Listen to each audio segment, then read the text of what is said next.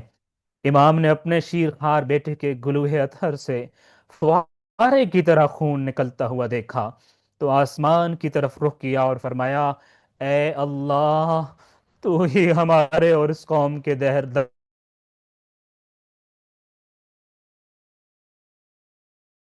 قتل کرنا شروع کر دیا ہے۔ اے اللہ، تو ہی ہمارے اور اس قوم کے درمیان فیصلہ کر، جس نے ہمیں بلایا تاکہ ہماری حمایت اور مدد کریں، اور جب ہم آ گئے ہیں تو ہمیں قتل کرنا شروع کر دیا ہے۔ مظلوم کربلا نے اپنے کم سن بیٹے کا لاشا ہاتھ پر اٹھایا اور خیمہ کی طرف واپس جانے لگے، پھر کچھ خیال آیا تو چند قدم کے بعد رک گئے، گھوڑے سے اترے اور اپنی تلوار سے ننھی سی قبر کھودی، پھر علی اصغر کی نماز جنازہ پڑھی اور اپنے علی اصغر کا لہو لہان لاشا اس قبر میں دفن کر دیا۔ ننھی سی قبر کھود کے اصغر کو گاڑ کے شبیر اٹھ کھڑے ہوئے، دامن کو جھاڑ کے ایک جملہ اور ذہن میں آ رہا ہے، معراج حسین شاید اس کے بعد تھی، جناب علی اصغر کی قبر کھود کر اور دفن کرنے کے بعد، یا پھر جناب علی اصغر کا لاشا جب آپ کے ہاتھوں پہ تھا تو ایک جملہ اپنے پروردگار سے کہا تھا قد هون علی کل ذلک لانک ترانی، پروردگارا یہ سب کرنا بھی حسین کے لیے بہت آسان ہے، اس لیے کہ تو دیکھ رہا ہے اور میں امتحان دے رہا ہوں۔ تو نہ دیکھ رہا ہوتا اور کسی اور نے تجھے جا کر بتانا ہوتا تو شاید یہ امتحان اس طرح نہ دیتا۔ اب حسین کو یقین ہے میرے خاطر بہت آسان ہے۔ الا لعنت اللہ علی قوم الظالمین سیعلم الذین ظلموا ای منقلب ینقلبون۔ کربلا کی ہم اس منزل کو اپنے لیے اسوہ حسنہ کے لیے پڑھ رہے تھے، یہ مصائب کی مجلس نہ تھی، یہ دل بے قابو کی آواز تھی، اس کی کیفیت تھی، وگرنہ تو ہم کربلا سیکھ اور پڑھ رہے تھے۔ تو اس منزل سے ہمیں چند باتیں معلوم ہوئی ہیں۔ پہلی بات یہ کہ اسلام صلح، امن اور مذاکرات کا دائی ہے، اگرچہ دشمن کی فوجوں پر فوجیں کربلا میں جمع ہو چکی تھیں، مگر امام علیہ السلام نے مذاکرات کا